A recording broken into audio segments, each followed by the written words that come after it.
We are 1 week away from Election Day, and early voting has been through the roof. Let's take a look at this. This is from the New York Times today. Voters in battleground states are driving record early turnout. A week before Election Day, more than 64 million Americans have already voted, and about half of them are in the dozen or so competitive states that will ultimately decide who wins the Electoral College. Now, as people should know, the Electoral College is the way that we decide the elections in the United States. Excuse me. It's not the total popular vote, which is the total amount of votes in the whole country. As we know, in 2016, with Hillary Clinton, that was a controversial issue where people felt like Hillary really won, even though she lost in the Electoral College, which is where the different states have their electoral votes. So it becomes a battle between the different states. All right, let's go on. So here there's some charts showing how many people have voted in already. So in the battleground states, we have 31.1 million.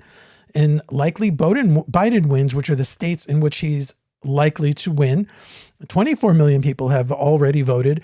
And in the states where Trump is likely to win, 9.2 million people have voted already. So we see that there's a huge turnout for, if we assume that those likely Biden voters are also the ones that have voted in the swing states, or undecided states, I think they're calling them here, battleground states, then we can assume that a lot of these early votes are already Biden.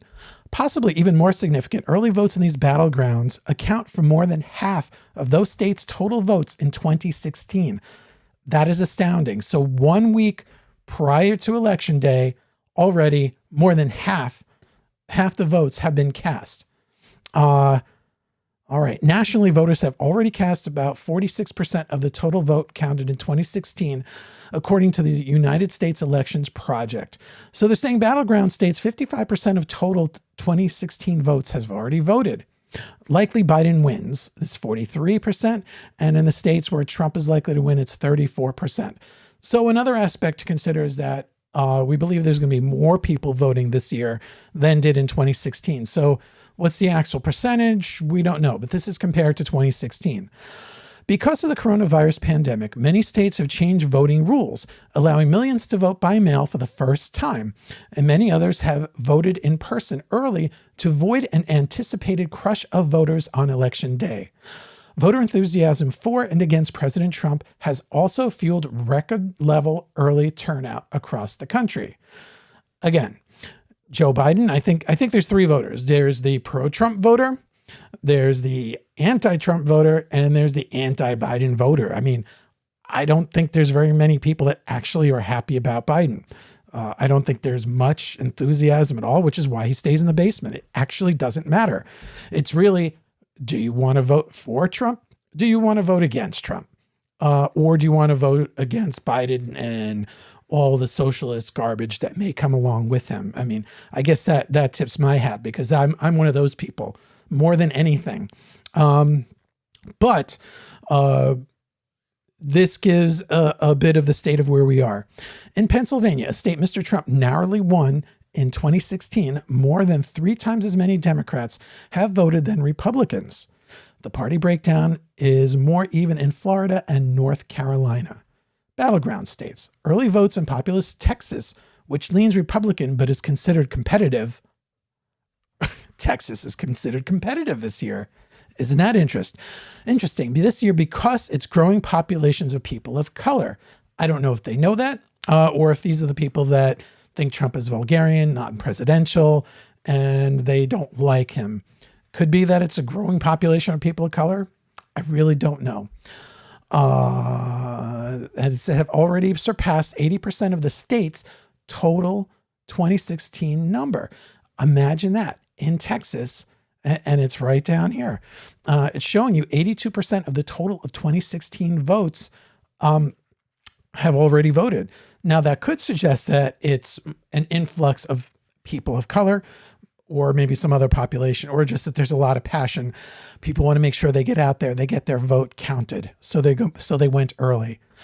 Florida has 63%, North Carolina 67%, Georgia 66%, Ohio 39%, Michigan 43, Pennsylvania 28, Arizona 60, Wisconsin 45, Minnesota 40, Iowa 48, Nevada 66, New Hampshire 18%. So it's really varies, but a lot of people have already gotten out there. Now, some of the places have different rules, like in New York, they just started early voting this weekend. So you're not going to see as many numbers in some of these places. Maybe that's the case with New Hampshire as well. I don't know. Likely voted Biden wins. Voters are also turning out in large numbers in states that are more likely to favor Biden. These states together account for more than a third of the votes cast so far and 43% of the total 2016 votes in these states, with early voting just getting started in some states like New York. These numbers are likely to climb. So let's take a look at the blue-leaning states. 48% in California, 63% have voted already. Again, compared to 2016, 67%, 49% in Virginia. Illinois is 32%, Colorado 62%. Oh, I did say the 67 before that was for Washington State.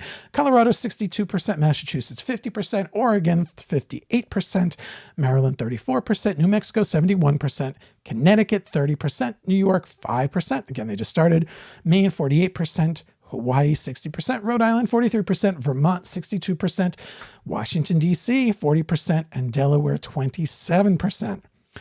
Likely Trump wins. So these are the votes that Trump is likely to win. Early voting has been less extensive in states that are more likely to favor Mr. Trump. These states tend to be less populous than many of the Democratic-leaning and battleground states. So it's not surprising that they make up a smaller share of total early votes. But their early votes are also smaller as a percentage of the number of people who voted 4 years ago. Mr. Trump, who has rallied against mail voting, is counting on a red wave of in-person voting on November 3rd to overcome what appears to be an early voting advantage for Democrats. So yeah, you hear about this where people are waiting. I'm not sure why. I believe that if you want to vote for Trump, you should go out and do it. Get it done already. That being said, I haven't cast mine yet, but we will. Let's look at some of the numbers here. So Tennessee, 65%, Indiana, 39%, Kentucky, 52%, South Carolina, 43%, Louisiana, 37%, Missouri, 19%, Arkansas, 44%, Utah, 40%, Kansas, 31%, Nebraska, 43%, Montana, 70%, Oklahoma, 14%, North Dakota, 47%, South Dakota, 41%, Alabama, 7%, Idaho, 18%, West Virginia, 15%, Wyoming, 39%, Alaska, 29%, Mississippi, 5%. So what does all this mean? It means that Democrats have gotten out the early vote. You combine this with some of the other polls that we're seeing that show Biden just keeping on moving ahead. And there's a case for people to be made that, hey, we're showing all these Democrats have done it. Look how much ahead they are. Look how ahead they are. I realize that they also mentioned that here in the article. And they're saying Biden is widening the gaps in these states. It's almost a form of what people believe are voter suppression. I don't necessarily believe that the polls are voter suppression, but there's this idea that my guy's losing. There's no way. Look, it's just getting to be bigger. But if you listen to the president and some of his allies, they believe there's a huge red wave coming. And even Democrats believe this to a certain extent. They're saying, hey, get out now, get out now, get out now.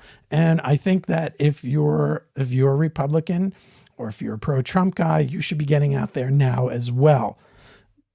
Just do it. You don't want to be online 8 hours come election day. You don't want to have to be turned away, which, as I understand, as long as you show up in most places, by the time you're good. But get it done now. Move it along if this is your thing. Don't feel like you're being suppressed by the polls. Don't believe it. Vote for who you believe in. If you're a Biden person, go out, vote. Do it. And it looks like you guys are. All right. So let's take a little bit of a look at the 2016 electorate based on validated voters. So some history going back to 2016. Who voted for who? I want to look mostly at the age section here because there's a point I want to make about another point of suppression by story that came across my feed today in Twitter. Excuse me. So we have a 50 to 65 plus age group. So people in 2016 voting for Trump from ages 50 and up, it was 50% 53%. So the majority of older people voted for Trump in 2016. And those under 50 voted for Biden. Of course, the youngest age group voted predominantly for I said Biden, for Hillary Clinton. But they voted predominantly for the Democrats. And that's typical. We see with younger people voting Democrat. So this story came across me today. Hospitals in nearly every region report a flood of COVID-19 patients. Look at this. Look at the picture, like the hospital beds. This may be a form of voter suppression, which is maybe not quite as apparent to you, because who are they really trying to suppress here? We see that the Democrats have been pounding the COVID thing. You couldn't leave the paper without seeing COVID. Shocking. CNN, and I never look at MSNBC. They still have the panel up on the side saying, "Oh, this is how many deaths we have. Look at all these deaths. The deaths. Joe Biden the other day. Donald Trump's he's responsible for 220,000 deaths. I don't think he's responsible for every single death due to this pandemic, folks. I think that's a bit of an exaggeration, and in fact, maybe couldn't have been changed at all. Who knows? I know they want to tell you it could have been changed. Let's take a look here. So hospitals in many regions of the country, upper Midwest, the Mountain West, the Southwest, the heart of Appalachia, are seeing record levels of patients suffering from COVID-19, the disease caused by the novel coronavirus. Now, I'm not going to dispute numbers. Numbers are numbers.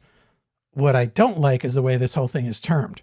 More than 42,000 people were hospitalized nationally with the virus Monday, a figure that is steadily climbing toward the midsummer peak caused by massive outbreaks in the Sun Belt. In the places hit the hardest, this is nudging hospitals towards the nightmare scenario of ration care. So this is where they're going. They want to scare you, folks. And who do they want to scare? They want to scare the people that are in the age group that voted for Donald Trump in 2016. This is clearly a suppression attempt, in my opinion. This is a suppression attempt towards old people. They want you to be scared. They know, and let's not kid ourselves, Washington the Washington Post, New York Times, these are very much left-leaning papers. Everything that happened with the Biden scandal in the last week or so has made that very, very, very clear. I mean, not to mention the past 4 years and let's say decades prior to that. But wow, has that really come out now? So I see this as a suppression piece that the that the Washington Post is doing to try to get you older folks, and I might fall into that group, to stay home. How else do we know this? Oh, remember, Miss Jane Fonda calls coronavirus God's gift to the left. Yes, let's use the coronavirus. Actress and progressive activist Jane Fonda said in a video posted Tuesday, and by the way, this is a few weeks old, that the coronavirus is God's gift to the left, arguing the pandemic has revealed President Donald Trump's true character. I just think COVID is God's gift to the left, the Academy Award winner said, laughing as she made the remark. That's a terrible thing to say. I think it was a very difficult thing to send down to us, but it has ripped the Band-Aid off of who Trump, is and what he stands for and what is being done to the average people and working people of this country. Just keep buying from Amazon. Everybody will be fine. We could see it now. People who couldn't see it before, they see it now. And we have a chance to harness that anger and make a difference, Fonda added. So suppress. Old people vote, stay home. That's it. Don't go to the voting polls. I know that most Democrats have been the ones that have already gone out and voted. Now you Republicans, you have to stay home. That's what you need to do. You need to stay home. Well, now this is a month old, a little bit more than 2 months old, around 2 months old. If you can, this is from The Atlantic, if you can grocery shop in person, you can vote in person. Experts now say the health risk of casting an in-person ballot is relatively low. Will Democrats tell their voters that? Will the Washington Post tell them that? Will they? That you could still go out? You're not going to be ration your health care necessarily because it's relatively safe to vote? Z. Emanuel has a message for jittery Americans ahead of a momentous election. Voting in person during the coronavirus pandemic is about as safe as going to the grocery store until we're heading the polls. Then it's a tragic nightmare. Don't go. All right. Now, I don't want you to think it's just the Democrats doing this, trying to pull this on the population. If you go look up voter suppression, and I tried to find it, it's just a laundry list of complaints that you shouldn't need voter ID to go vote, which I think is the most astoundingly idiotic thing in the world. Why do you not need voter ID? Because people don't, they don't, in some neighborhoods, some places, they don't get ID because, it's dangerous because, it's dangerous to get it, I guess. I don't know. Why? Why is not having voter ID? Why is that a bad thing, having voter ID? I don't understand. Anyway, you shouldn't think that they're the only ones doing it. Let's go look at the thing I covered last week, the Biden scandal, which, by the way, is probably very real. Those things seem pretty substantial to me. They're just not being covered by your mainstream media. So even our friend Ted Cruz says, Hunter Biden attacks don't move a single voter. Senator Ted Cruz said he doesn't think that President Trump's attacks on Hunter Biden will move even one voter. Cruz told Jonathan Swain of Axios in an interview that Democratic presidential nominee Joe Biden's best moment in the October 22nd debate came when he brushed off Trump's attacks on his family and turned the camera to tell viewers that families matter more. One of Biden's best points was when he said, "All these attacks back and forth about my family and Trump's family, they don't matter. What matters is your family." That may have been Biden's best moment, actually, Cruz said. Asked to clarify his view on the attacks on Hunter Biden haven't been effective, Cruz replied, "I don't think it moves a single voter." So, who cares about this is old school corruption type story, the Biden thing. And I think the people that it's most likely to move again are old people. And so the older people are going to say, can you believe that Biden? He's a corrupt guy. And I'm not going to go vote for him. And I can't go vote for that dirty Trump. So I'm just not going to vote. That's voter suppression, folks. So this is the right trying to voter suppression, and the bogus alarmist story on COVID is voter suppression or trying to make you hate Trump more, that it's all his fault, right? That's the other thing. So if you don't want to vote for socialists, the socialist agenda, and, you're scared about coronavirus, maybe you'll stay home. Or if you think that Biden, which actually looks like it is real corruption, but I hate Trump, that you should stay home. Anyway, let me know what you think in the comments. If you like this video, please hit the like button and share it with your friends. I think it's important for us to grow, and it's important for them if you think it's information they should hear. And please don't forget to subscribe. All right. Thank you very much.